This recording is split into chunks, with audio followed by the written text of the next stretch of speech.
দর্শক সবাইকে স্বাগত জানাচ্ছি আরটিভির নিয়মিত আয়োজন কৃষি ও কৃষি অনুষ্ঠানে। আপনাদের সঙ্গে আছি আমি ফারজানা আফরিন পূর্বা। আসন্ন ঈদুল আজহা উপলক্ষে কোরবানির পশু নিয়ে আমরা ধারাবাহিকভাবে দুটি পর্ব আপনাদের জন্য সাজিয়েছিলাম, যার প্রথম পর্ব ইতিমধ্যে আপনারা দেখে ফেলেছেন। আজ দ্বিতীয় পর্বে আপনাদেরকে আরও একবার স্বাগত জানাই। ফিরোজা এগ্রো ফার্মে গরুর পাশাপাশি রয়েছে ছাগল, ভেড়া এবং দুম্বা। তারা কিভাবে এগুলো লালন পালন করছেন এবং এগুলো নিয়ে যাবতীয় তথ্য এবার আমরা জানবো এবং সেই সাথে আপনাদেরকে পুরো ফার্মটিও ঘুরে দেখাবো। চলুন।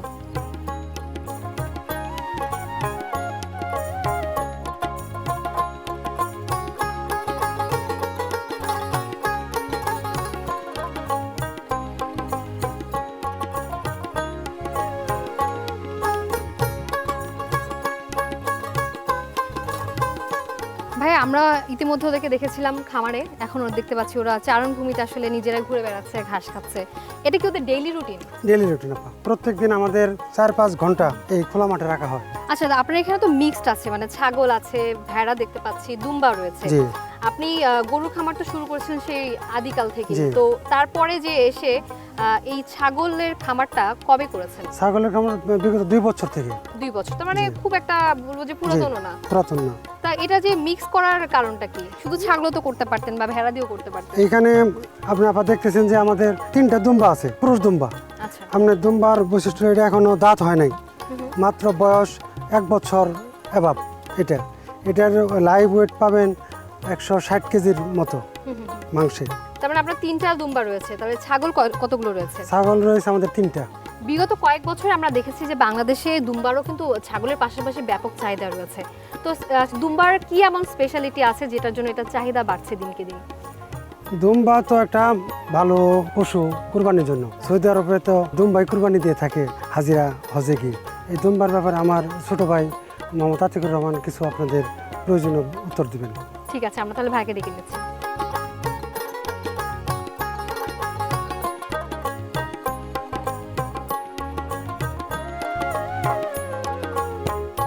আসসালামু আলাইকুম, কেমন আছেন? ভালো আছেন? ওয়ালাইকুম সালাম।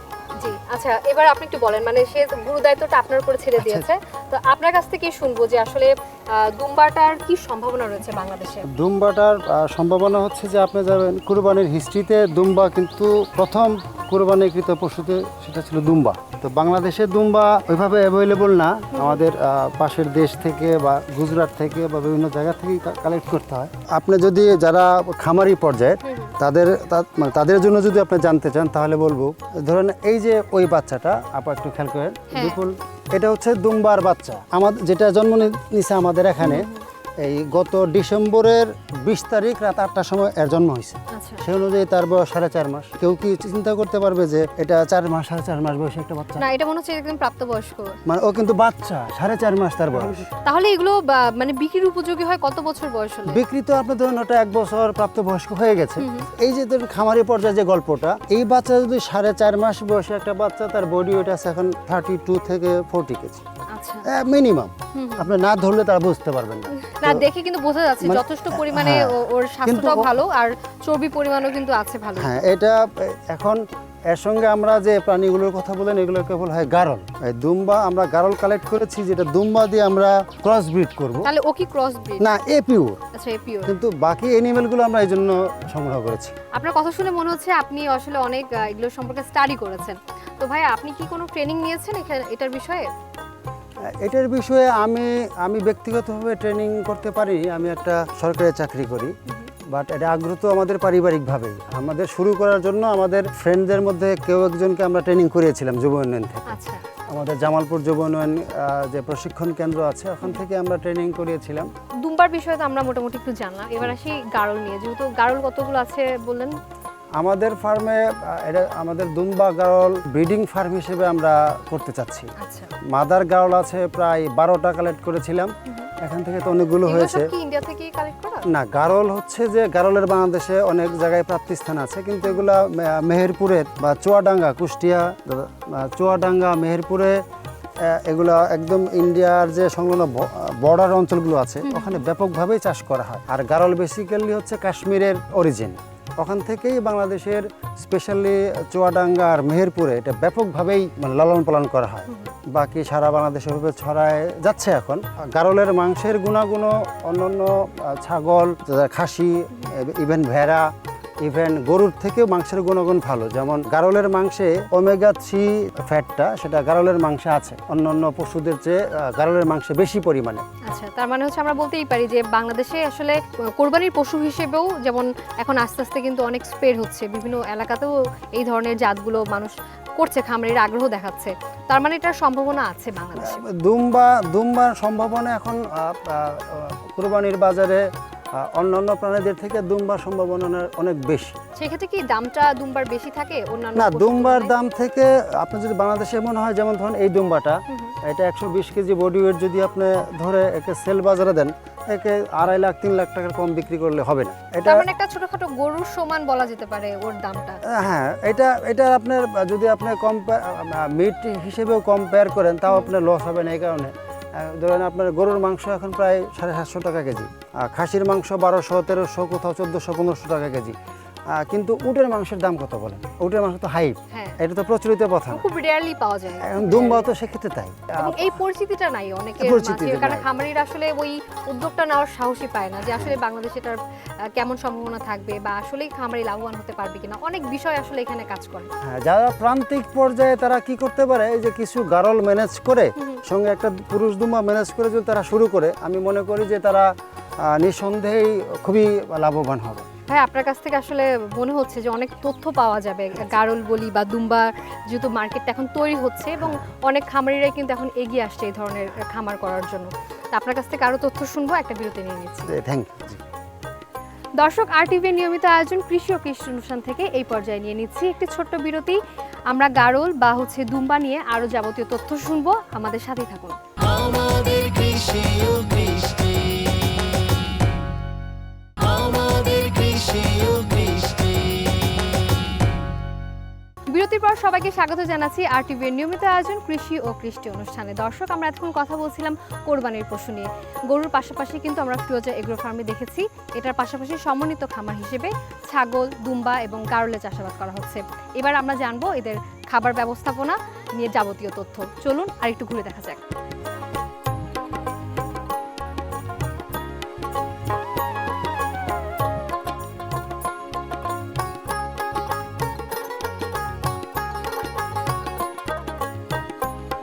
ভাইয়া, এবার একটু এই ছাগল সম্পর্কে একটু জানতে চাই। ওর নাম বলেছেন সাধারণত বিটল জাতের ছাগল। আচ্ছা, এটা তো এর ক্রস না? না, এটা যেটা হয়, এর মাটা হচ্ছে বিটল এবং তোতাপুরির ক্রস। আচ্ছা, আর এখানে আমরা যে ক্রস, এটা নাটুরে, বাংলাদেশের বেশিরভাগই ছাগল নাটুরে পাওয়া যায়, অনেক বড় বড় ছাগল। ওখান থেকে আমরা এটাকে বিট দিয়েছিলাম পিওর বিটল দিয়ে।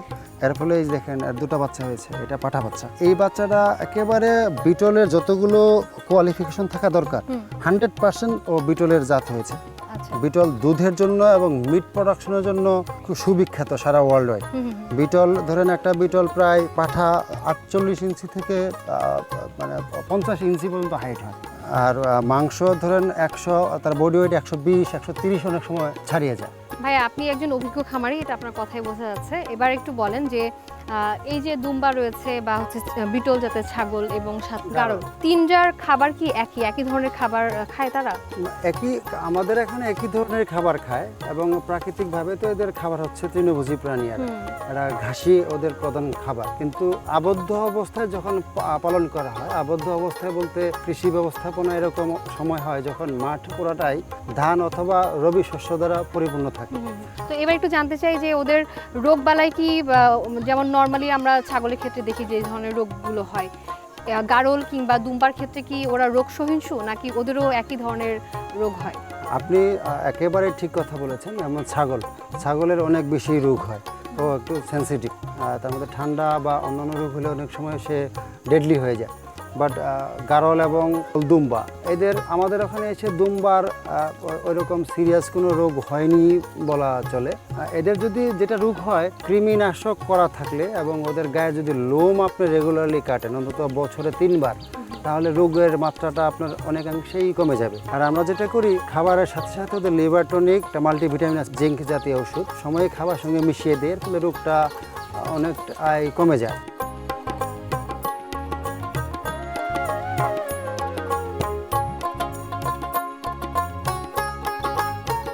আরও একটা বিষয় উল্লেখ করব, যেমন আমরা আমাদের দেশে যেটা আমরা দেখি প্রচলিত আছে যে মেডিসিন দেওয়াটা, কোনো একটা রোগ হলো বা একজনের হলো বাকি সবার প্রতিষেধক হিসেবে দেওয়া হয়।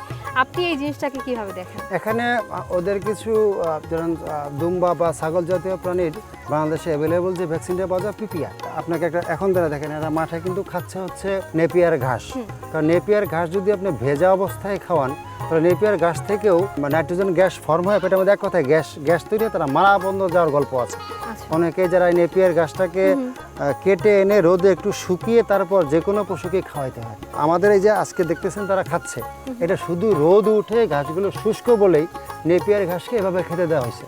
তো সেই সাথে আপনি কি পরামর্শ দিবেন যারা একদম প্রান্তিক খামারে রয়েছে, কেউ যদি এরকম এটা তো সারা বছরই আসলে বিক্রি হয়, শুধু কোরবানির জন্য যে তা না, তো সেই ক্ষেত্রে আপনি কি পরামর্শ দিবেন প্রাথমিক পর্যায়ে যারা খামার করবে? এখানে প্রাথমিক পর্যায়ে যারা খামার করবে এখানে দুই রকমের পরামর্শের স্পেস আছে। একটা হচ্ছে যে বাণিজ্যিক খামার, আর একটা হচ্ছে প্রান্তিক লেভেলে যারা আমরা দেখেন আমাদের বাবা মারাই আমরা দেখেছি যে উন্মুক্তভাবে সবাই একটা দুটা করে গরু পালি। এটা গ্রামের প্রতিটা বাড়িতে দেখা আছে। যায়। ওদের জন্য একরকম পরামর্শ, যারা খামার আকারে করবে তাদের জন্য আরেক রকম পরামর্শ আছে। যেমন খামার আকারে করতে চাইলে ওকে ঘাসটা তৈরি করতে হবে। যুবকদের মধ্যে একটা কমন সমস্যা আছে যে তারা খামার করার আগেই ঘর বা শেড তৈরি করতে তারা অনেক খরচ করে ফেলে। হ্যাঁ, এটা একটা মিথ মানে আছে। এটা একটা মিথ আছে, অনেক সুন্দর হইতে দেখুন, হবে, বাধা ধরা একটা এইভাবেই ঘর তৈরি করতে হবে, এর বাইরে করা যাবে না। কিন্তু আমার পরামর্শ হচ্ছে যে ঘর শেডের কোনো প্রয়োজন নেই শুরুতে, কারণ তুমি জানোই না যে কিভাবে খামার এনিমেলদের, তুমি তো জানতে হবে, ওদেরকে বুঝতে হবে, ওদের সঙ্গে মিশতে হবে। তুমি একটা দুটা ছাগল দুম্বা নাও, একটা দুটা গরু নাও, গরুটাকে সেইভাবেই তুমি লালন পালন করা যেভাবে তুমি বাণিজ্যিকভাবে করতে চাও, সেখানে তুমি হিসাবটাকে নোট ডাউন করো।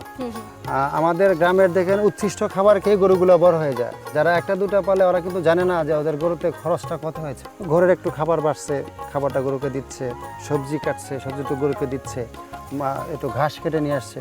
বাট বাণিজ্যিক খামার কিন্তু তা না, লাভ লসের হিসাব আছে। অবশ্যই। সুতরাং ওকে আগে লাভ লসের হিসাবটা করে বুঝে এক দুইবার ট্রায়াল দিয়ে অসুবিধাগুলো জেনে তারপর শুরু করতে হবে। শুরুতেই কিন্তু আপনাকে ঘর করার কোনো প্রয়োজন নেই, জাস্ট আপনি you just keep going with an an. কারণ এখানে আসলে প্রত্যেকটা পশু বলি বা হচ্ছে জন্তু বলি, ওদের জীবনের মূল্য আছে, মানে এবং ইভেন আসলে অনেক ওদেরও তো ক্ষেত্রে অধিকার আছে। সন্তানেরও সবাই তো আমরা ভালোবাসি। হ্যাঁ, হ্যাঁ। সন্তানকে যেভাবে আপনি ভালোবাসেন, ফার্ম যদি প্রোডাকশনে লাভ করতে চান প্রান্তিক পর্যায়ে, তাহলে সন্তান তুল্যভাবেই অ্যানিমেলদেরকে লালন পালন করতে হবে। আচ্ছা, এবং আপনাদের এখানে যেহেতু এটা বাণিজ্যিক খামারে আমি বলবো, তো আপনাদের এখানে কি প্রাণী সম্পদ কর্মকর্তারা আসেন বা ভিজিট করেন? এখানে আমাদের প্রাণী সম্পদ কর্মকর্তা খুবই আসেন, আমাদের ফোনেও যোগাযোগ করেন, আমরাও যাই, উনি প্রায় ভিজিটে আসেন, এটা ওনাকে থ্যাঙ্কস। ভাই, আপনার কাছ থেকে মানে আসলে মনে হচ্ছে যে জানার কোনো শেষ নাই, আর এত কিছু আসলে মনে হচ্ছে যে সত্যি যদি আমরা দর্শকদের সাথে শেয়ার করতে পারতাম আরও বেশি ভালো হতো। তবে অনেক তথ্য কিন্তু আপনি আমাদের দিয়েছেন, বিশেষ করে যারা প্রান্তিক খামারি রয়েছেন, প্রান্তিক পর্যায়ে তারা কীভাবে শুরু করবেন, আমার মনে হয় যথেষ্ট একটা গাইডলাইন তারা পেয়েছে। এবার যেহেতু কোরবানি খুব সামনেই চলে আসছে, তো আপনাদের তো বিক্রির একটা আশা রয়েছে, সেই বিষয়ে কথা বলবো, তবে আর একটা ছোট্ট বিরতি নিতে হচ্ছে। দর্শক, আরটিভি নিয়মিত আয়োজন কৃষি ও কৃষি অনুষ্ঠান থেকে এই পর্যায়ে নিয়ে নিচ্ছি আরও একটি ছোট্ট বিরতি, আমাদের সঙ্গেই থাকুন। আমাদের কৃষি ও কৃষ্টি, আমাদের কৃষি ও কৃষ্টি। দর্শক, বিরতির পর সবাইকে আরও একবার স্বাগত জানাচ্ছি আরটিভির নিয়মিত আয়োজন কৃষি ও কৃষি অনুষ্ঠানে। কোরবানির পশুর যত্ন, এটা রক্ষণাবেক্ষণ এবং খাদ্য ব্যবস্থাপনা সম্পর্কে অনেক তথ্য আপনাদেরকে জানানোর চেষ্টা করেছি। এবার আমরা কোরবানির পশুর বাজার ব্যবস্থাপনা নিয়ে কথা বলবো, চলুন।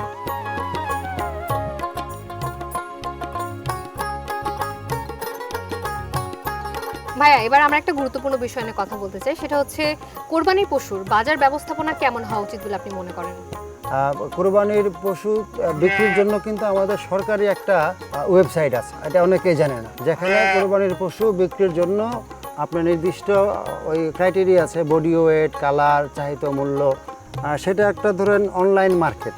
এখন অনলাইন মার্কেটটা অনেকেই যারা প্রান্তিক পর্যায়ের খামারি হয় তারা বেশিরভাগ ক্ষেত্রেই অক্ষর জ্ঞান সম্পন্ন হয় না, তাদের পক্ষে একটু কঠিন হয়ে যেতে পারে। এবং অনেক সময় আমরা এই অভিযোগটাও শুনি যারা ক্রেতা রয়েছেন যে অতিরিক্ত দাম চাওয়া হচ্ছে, অনেকেই সাধ্যের মধ্যে কিনতে চাইলেও পারছেন না, তো সেই ক্ষেত্রে কি কোনো নির্দিষ্ট নীতিমালা প্রণয়ন করা যেতে পারে? এই প্রশ্নটা খুবই সুন্দর একটা প্রশ্ন। যে অতিরিক্ত দাম, একজন খামারিকে আসলে কত টাকা পরিশোধ করতে হচ্ছে পশুটা তৈরি করার জন্য। আপনি যদি খোঁজ নিয়ে দেখেন যে পশু খাদ্য, যে কোনো পশু খাদ্য জাস্ট গত 2 বছরে ডাবলের চেয়েও বেশি দাম করেছে। আপনি কি অনুমান করছেন আমি আপনাকে কি বলছি? যে ভুট্টা আগে যে দামে ছিল এখন সেটা প্রায় 2.5 গুণ দামে এখন আপনাকে কিনতে হচ্ছে। শুধু তাই না, সকল প্রকার পশু খাদ্যর দামটা জাস্ট ডাবলের একটা টাকা যদি কম হয়ে থাকে তাহলে সেটা মানে সে কীভাবে পাচ্ছে আমার আইডিয়া নেই। উৎপাদন করতে যে খরচ তাই তাদের বেড়ে যাচ্ছে, সেই সাথে পশু পরিবহন ম্যানেজমেন্ট, তাহলে তারা কিভাবে আপনাকে আর কমে প্রোভাইড করবে? সেক্ষেত্রে আপনি যেটা বলতেন সরকার এখানে কি করতে পারে, সরকার এখানে যেটা করতে পারে সেটা হচ্ছে যে প্রথম উৎপাদন খরচ কমানোর ব্যবস্থা করলে অবশ্যই যারা প্রান্তিক পর্যায়ে তারা আমি ওদেরকে প্রডিউসার বলি, ওরাই অবশ্যই। ওই প্রডিউসাররা কখনোই বেইমান হয় না। তারা যা উৎপাদন করে তারা তাই পেতে চায়। আসলে যদি ওভার হাইপ করা হয় তাহলে মধ্যস্বত্বভোগীরা করে, প্রান্তিক সবসময় সৎ থাকার এই চেষ্টা করে। অভিযোগটাও কিন্তু অনেক খামারি করে থাকেন যে মধ্যস্বত্বভোগীরা আসল খামারি আসলে দাম পাচ্ছে না, কিন্তু তারা তো চড়া মূল্যে পশুটাকে বিক্রি করছে। এটা কুরবানির বাজারে আপা আছে। ঢাকার আশেপাশে দেখবেন এখন প্রায় অনেক খামার, সংখ্যাটা অনেক কয়েক শয়ের কাছাকাছি। এবার একটু জানতে চাই যে এই যে দুম্বা বা হচ্ছে বিটল জাতের ছাগল, আপনি প্রায় 2 বছর হয়ে গেল এই খামারটার বয়স, তো আসলে এদের নিয়ে এবারের ঈদে আপনার কি পরিকল্পনা রয়েছে? মানে এগুলো কি এখন বিক্রির উপযুক্ত হয়েছে কিনা? এখানে আমাদের আপনি আগের পর্বে নিশ্চয়ই আপনি দেখিয়েছেন যে আমাদের অনেকগুলো গরু আছে। এবার দুম্বা আমাদের বেশ কয়েকটা দুম্বা আছে যেগুলো আমরা মার্কেটে মার্কেটে ওদেরকে নিয়ে যাব। কয়েকটা গারল আছে, কয়েকটা খাসি যেগুলো হয়তো আপনারা ভিডিও পাননি, ওগুলো আমাদের আরেকটা ভাবে রেডি হচ্ছে, এগুলা আমাদের মার্কেটে যাবে। তো সব মিলিয়ে হচ্ছে আপনার এবার কেমন আশা রয়েছে যে খরচটা কি উঠাতে পারবেন না, না? খরচ উঠাতে পারবো ইনশাল্লাহ। আমি যেটা বলতে চাচ্ছি খুব জোর গলায়, যেমন আমাদের খামারে অদ্যাবধি পর্যন্ত, আমাদের খামারের জন্মলগ্ন থেকে শুরু করে অদ্যাবধি পর্যন্ত আমরা কোথা থেকে একটা খাওয়ানো পরে কথা, আমরা কোথাও থেকে কোনো রকমের বাজে মেডিসিন যেটা ইউজ করা উচিত না অথবা ফিড জাতীয় খাবার কিনছি, এটা যদি কেউ প্রমাণ করতে পারে তাহলে তার জন্য আমাদের বিশেষ পুরস্কারের ব্যবস্থা আছে, যে আমরা এই জাতীয় অসৎ উপায় অবলম্বন করেছি। আপনি অত্র অঞ্চলের কোনো দর্শক বা যারা তো ওপেন বিষয়টা, তারাও যদি দেখে থাকে তাহলে তাদের আমাদেরকে না, ওপেন বলবো। এটা আমি নিজেই বলবো যে আমরা এটা শুনে এসেছি এবং এটাই আমি একটু হাইলাইট করতে চাই বিষয়টা, যে আপনার এখানে দেখলাম পরিবেশও হচ্ছে খুব সুন্দর পরিবেশ ওরা আছে, কোনো দুর্গন্ধ নেই, খোলামেলা পরিবেশে রয়েছে। আপনার এখানে চারণভূমি রয়েছে যেখানে ওরা অবমুক্তভাবে চড়ে বেড়াতে পারছে, প্রাকৃতিক যে ঘাস সেটার সোর্স ওরা পাচ্ছে। তো সব মিলিয়ে আসলে এই যে পরিচর্যার ব্যাপারটা বা পরিষ্কার পরিচ্ছন্নতার ব্যাপারটা, যার কারণে কিন্তু কোনো এক্সট্রা আপনার মেডিসিন খরচ যাচ্ছে না, সেই ক্ষেত্রে কিন্তু আপনি সাশ্রয়ী খামারি বলতে পারি। মানে এই জায়গাতে আমাদের কিছু নির্দিষ্ট ক্রেতা আছে। ধরেন আপনি বাজারে যাবেন, বাজারে গিয়ে ধরেন আপনি একটা দুম্বা বলেন, ছাগল বলেন বা গরু বলেন, ধরেন 3 লাখ টাকা বা 2 লাখ টাকা বা 1 লাখ টাকায় দাম দিলেন, বাজারে গিয়ে আমারটার থেকে দেখতে সুন্দর বা অনেকটাই ফিটিং একদম বেলুনের মতো হয়ে আছে, হি ইজ লুকিং গুড, এরকম একটা অ্যানিমেল আপনি কিনতে পারবেন। কিন্তু সমস্যা হলো যখন আপনি তাকে জবে করবেন, দেখবেন তার মাংসে হয়তো বা আপনি সেই মেডিসিনের উপস্থিতি টের পাবেন, আর কিছু না পেলেও আপনি অতিরিক্ত পরিমাণে চর্বি পাচ্ছেন। এটা খুবই এখন যারা গরুর মাংস খেতে চায় বা আমাদের রেড মিট খায় তাদের চর্বির অভিযোগটা খুবই বেশি হয়ে যাচ্ছে। কমন, হ্যাঁ। এক্ষেত্রে আমাদের কাছ থেকে যারা ক্রেতা, আমাদের কিছু নির্দিষ্ট ক্রেতা আছে যারা আমাদের খামারের গরুই তারা নেয় বা আমাদের অ্যানিমেলগুলো পছন্দ করে, বিকজ আমাদের যেহেতু আর্টিফিশিয়াল খাবারগুলো খাওয়ানো হয় না, ন্যাচারাল, আমাদের মাংসের গুণগত মান ঠিক থাকে, চর্বি খুব কম হয়। এটাকে যারা একবার টেস্ট করছে তারাই শুধু আমরা ওদের কাছ থেকে আমাদের প্রত্যাশিত দামটা পাই। আর যদি আমাদের সেই প্রত্যাশিত কাস্টমার আমাদের সঙ্গে রেসপন্স না করে, সেক্ষেত্রে বাজারে হয়তো আমরা মূলধনটা উঠিয়ে আসতে পারবো। লাভ থাকলে সেক্ষেত্রে ফার্মিং তো একটা এনজয়ের কাজ, একটা জয়ফুল কাজ, মাঝখানে আনন্দটুক আমাদের লাভ। আপনার সাথে কথা বলে খুব ভালো লাগলো ভাই, আপনি সারাদিন সময় দিয়েছেন এবং আসলেই আপনার এই ফার্মটা ঘুরে দেখে আমাদেরও ভালো লেগেছে এবং আশা করছি আমাদের দর্শক যারা রয়েছেন তারা অনেক তথ্য কিন্তু জানতে পেরেছে। ভাই আপনার জন্য শুভকামনা থাকলো। আমি আশা করব আপনাদের ফিরোজা এগ্রো ফার্ম আরও এক্সপেন্ড হোক, পুরো বাংলাদেশে আসলে এই এগ্রো ফার্মের নাম ছড়িয়ে যাক। আপনার জন্য অনেক অনেক শুভকামনা। Thank you very much. ভালো থাকবেন। আসসালামু আলাইকুম। আমাদের কৃষি ও কৃষ্টি। দেশের দক্ষিণ পশ্চিমাঞ্চলের জেলা সাতক্ষীরার মাটি বরাবরই উর্বর আম চাষের জন্য। আবার আবহাওয়াজনিত কারণে দেশের মধ্যে সর্বপ্রথম বাজারজাত হয় সাতক্ষীরার আম। তবে পরিপক্ক হওয়ার আগেই কিছু অসাধু ব্যবসায়ী কেমিক্যাল দিয়ে আম পাকিয়ে বাজারজাত করায় প্রকৃত স্বাদ থেকে বঞ্চিত হন ভোক্তারা। অবশেষে আগামীকাল মঙ্গলবার থেকে বাজারে আসছে জেলার গোবিন্দভোগ, গোপালভোগ, বোম্বাই সহ বেশ কয়েকটি জাতের আম। কুয়াশার প্রাদুর্ভাব কম থাকায় এবার ফলন হয়েছে ভালো। এতে প্রত্যাশিত লাভের স্বপ্ন দেখছেন বাগান মালিকরা।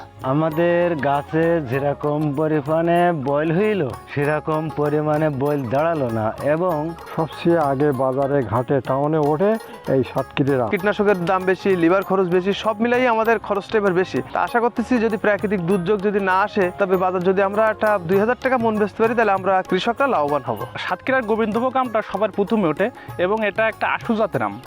আশু জাতের আম হওয়ার কারণে আমাদের দেশে ব্যাপক একটা চাহিদা। নিরাপদ ও স্বাস্থ্যসম্মত উপায়ে আমের সরবরাহ নিশ্চিত করতে কাজ করছে জেলা কৃষি বিভাগ। নিরাপদ এবং স্বাস্থ্যসম্মত আম যেন ভোক্তারা খেতে পারেন, সেই লক্ষ্যে আমাদের প্রশাসন, আইন শৃঙ্খলা রক্ষা বাহিনী এবং কৃষি বিভাগ কাজ করে যাচ্ছে। আমাদের যে সাতক্ষীরা যে ব্র্যান্ডিং আম হিমসাগর, যেটা প্রতি বছর দেশের চাহিদা মিটিয়ে বিদেশে রপ্তানি হয়ে থাকে। চলতি মৌসুমে জেলায় প্রায় 4170 হেক্টর জমিতে আম চাষ হয়েছে, যেখানে উৎপাদনের লক্ষ্যমাত্রা ধরা হয়েছে 70,000 মেট্রিক টন। সুলাইমান কবির, RTV। এক একটি পশুর সাথে জড়িয়ে থাকে এক একটি পরিবারের গল্প, এক একটি খামারির স্বপ্ন। দর্শক, আসন্ন ঈদুল আজহা উপলক্ষে আমাদের বিশেষ 2 পর্ব আশা করি সবার কাছে খুব ভালো লেগেছে। আজ এখানেই শেষ করছি। তবে যাওয়ার আগে বলতে চাই, আপনারা যারা সফল কৃষক বা খামারি আছেন, আপনাদের সফলতার গল্প যদি RTV এর পর্দায় তুলে ধরতে চান, তাহলে আমাদের সঙ্গে যোগাযোগ করতে পারেন এই নাম্বারে 01878184077। আমি ফারজানা আফরিন পূর্বা আজকের মতো বিদায় নিচ্ছি RTV নিয়মিত আয়োজন কৃষি ও কৃষি অনুষ্ঠানে। দেখা হবে আবার বাংলাদেশের কোনো না কোনো প্রান্তে কোনো সফলতার গল্প নিয়ে। সে পর্যন্ত সবাই ভালো থাকবেন, সুস্থ থাকবেন। আসন্ন ঈদুল আজহার অনেক অনেক শুভেচ্ছা রইল। আল্লাহ হাফেজ।